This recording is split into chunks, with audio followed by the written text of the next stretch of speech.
StackDemo, cloning standard way, copy, get from version control, Control V, StackDemo Java Spring Boot, clone.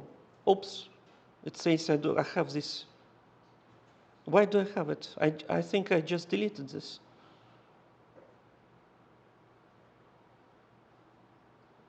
Oh, I have another one. Okay. StackDemo and clone. Cloning, so I got it. First, I will run it to explain what's the concept. By the way, it's not real stack, it's demonstration of how stack works. Stack is a data structure with, that can be visualized as pipe with one closed end and one open end.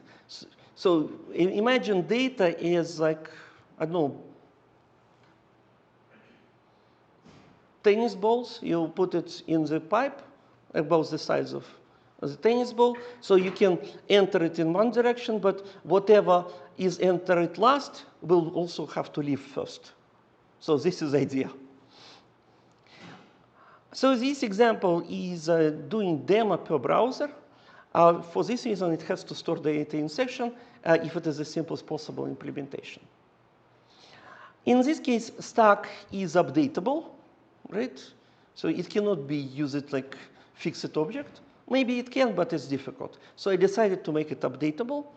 And just because I decided to make this object updatable, it needs to be thread safe. So let's see. First, let's run it and see what it is doing. In main Java model, I have a stack data object that imitates stack. I didn't have to create stack from scratch because a linked list in Java has pop and push options. So those are methods of stack. You probably took class data structures in algorithms, so taking this right now in C++, right? Data structures and algorithms in C++. In Java, there is a data structure called linked list that has this option, behaving as stack and other options. So when I call constructor, I add 3 items to have some starting behavior, starting data, because it's a demo. So when I go to localhost 8080, I will see 3 items in this stack. 1, 2, 3. And this entered first, this is entered second, this is entered third, right? 1, 2, 3. So push goes this way, pop goes out. So when I click pop, top 1 leaves. Right? When I print type push, this one goes to the top. Okay? When I put B, push, it goes to the top. Right? So this is the behavior, essentially. Stack is data structure. Obviously, I couldn't use a real stack for this demo. Why? Because on a real stack, if you implement it according to rules of stack, you cannot see what is inside. You can see only what is on the top. I cannot display it on the screen. So for this reason, I need to have additional methods besides accessing top of it. Because for real data structure stack, you can see only top 1. Stack has 3 methods, right? Push, pop, and what's called? Peek or something like this. Look at the top. Okay? Read the top. Okay? But there is no method to read downstairs. For this reason, I had to create additional method get stack items to print it on the screen. Next, since it's a web program, data has to be per browser, because imagine every user tries to update stack, so it cannot demonstrate correct behavior. If every user on web is updating the same data, right?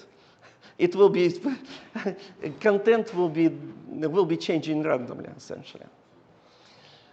So data should be per browser and stored in a session. But in this particular scenario, I decided to make this object updatable, just to show the point, how to make it thread safe. Again, this is in the session, but it is done thread safe because of unlikely scenario when user opens two browser windows. Because session ID will be the same in this case. Okay? So let's see how it is implemented inside thread safety. I have method pop for the stack, method for push. Please stop chatting. I guarantee you cannot find this information quickly. It's easy to find, yes, easy to find if you spend half an hour. Just learn it in 5 minutes so you don't have to spend half an hour, okay? So, how I made this object thread safe? Just because this data can't be potentially updated by two browser windows from the same browser, requests may come close in time and potentially corrupt data. So for this reason, objects stored in session should be thread safe. This is definition, should be. Okay, if it's not thread safe, you may get crashing once in a while, depending on your situation. If it's okay with you, just leave it as it is. If it's not okay, you have to fix it. Depending how important is the application, right? If it's banking application, it's important. But I'm explaining topic, so I need to have example to explain the topic.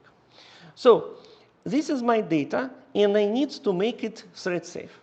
A linked list, by definition, is not thread safe.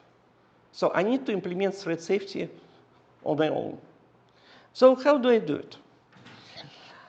After object is created, user may call pop and push through GUI, right? So I need to make those methods thread safe. You see, synchronize it in front of pop, synchronize it in front of push, synchronize it in front of get items. And is also is empty. What does it mean synchronize it? Synchronize it in front of methods means do not call these methods in parallel. This is the meaning. Okay. And these methods surely should not be called in parallel, otherwise it will corrupt data. Because if I try to push and pop at the same time, yeah, it will break it. Okay. Some variable inside of the list could be written and read at the same time or written twice, so it will break the consistency. Right? So this is, in a nutshell, synchronize it in front of the method, tells do not call these methods for the given object at the same time. If you have two objects created from stack data, these methods are per object. It's not per class. So you can call pop on one object and pop on another object at the same time, no issue. Okay? So synchronization in front of the method, it's per object, not per class. Unless it is static method. If it is static, synchronize it. This will be per class. Next. What if it is less efficient than you want? It could be less efficient as you want. For example, you store data in two variables, one linked list and another linked list. You have couple methods only interacting with the first list and couple methods interacting with the second list. Possible, right? And if you make all those methods synchronized this way, you will create additional waiting, because method updating first list should not wait for method updating second list. There is no overlap, correct? So this approach is fine in this case because they update the same object. But if you have more than one object, potentially you may get less than efficient behavior. Okay? So how to deal with it in that case? Synchronize it name in front of the method when it is not static means actually a shortcut of synchronized block, and this around the method content. Okay. Synchronized block around the method content, and this is gone. So this is the same method as before. So it is, I would say it is shortcut for it. Okay. How it behaves. You see that I'm referring to this now. Right? What is under the hood? In Java, all objects are inheriting from root class object. And that root class object contains flag variable, call it log. Okay. So when method is called, this method tries to check variable, that log variable, and see if it's busy or not. If it's busy, it has to wait. So that thread will have to wait till this log is released, till flag goes down, not busy. Okay? So this flag is per object. So if it is method synchronized, it means object stored, created from the given class. So besides using object created from the given class, you can use this object. For this way, you can synchronize per object in your class, but not using flag for the, from the object itself, but for other object inside. For example, if you have list 1 and list 2 in your class, and 2 methods are dealing with list 1, 2 methods are dealing with list 2. You synchronize methods dealing with list 1 using object list 1. And methods dealing with list 2, you will synchronize it using object list 2. This way, they can run in parallel because they update different objects. Okay. So this is synchronization of threads logs. But this is the same log for reading and writing. Unfortunately, there is inefficiency in this default behavior because it will not let you read at the same time. Because you use this log. In order to allow reading at the same time, you will have to use special class created for such way, so read-write block. Log. So it is more complicated, so I decided to drop this topic. Okay? So for today and for the purpose of this course, we will use either synchronized method or synchronized blocks. When we use synchronized block, it doesn't have to be this, but it's an object where we pick the flag for synchronization. Right? Sometimes it's more efficient if we have more than one object to update. This way, we can group them by flags picked from these objects. Okay? So it's part of the issue. There is one more issue. When you call some method that returns value, log will be released when method ends. By logic, because it is synchronized method, it will ask log for locking, for flag, when you enter this method. It will put the flag down when you leave this method, by definition, right? But it returns some value. But flag is already done. So where this data goes? To template. Template will try to display it, right? But what if another thread tries to update it when template starts trying to display it? Corrupted data. Okay. So the way to deal with it, to make a copy. So this is, sometimes when we have to synchronize, we have to copy. So this is what I'm doing. So this method is returning not this list, but copy of it. And after copy is done, it is releasing log. And now template has own copy, and data is not corrupted while template is displayed, because it is displaying copy. Okay. So I'm not just copying list, I also convert it into list of stack items. I store a list of strings, but list of stack items, it is count and value. It's count and value.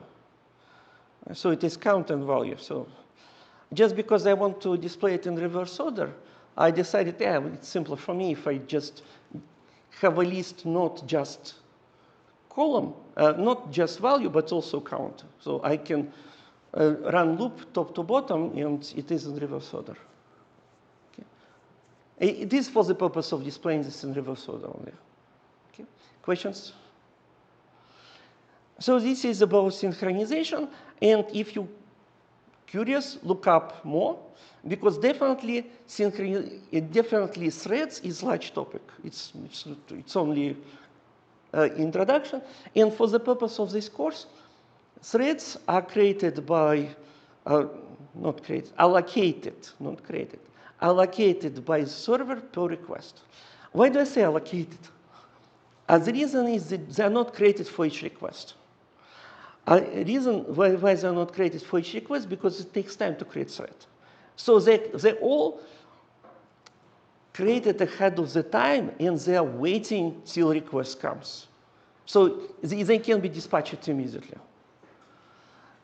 Because creation of the thread takes a while, and destroying takes a while. So server is maintaining thread pool. It's called thread pool. Okay? Pool of available threads that executed. Okay? So this is how it works. And when request comes, our server will allocate thread for the request, and thread will execute it. If pool doesn't have available thread, it's decision of the server to add more to the pool or just make browser to wait. To make a browser to wait, okay, sometimes it happens, right? When we go to server, browser is waiting. So this is end for it. I didn't explain entire example. I only explain it synchronization because it's related to previous example. I will continue because it has more theory, more interesting stuff in it. Okay. So this example is not done. It has more interesting things. Questions?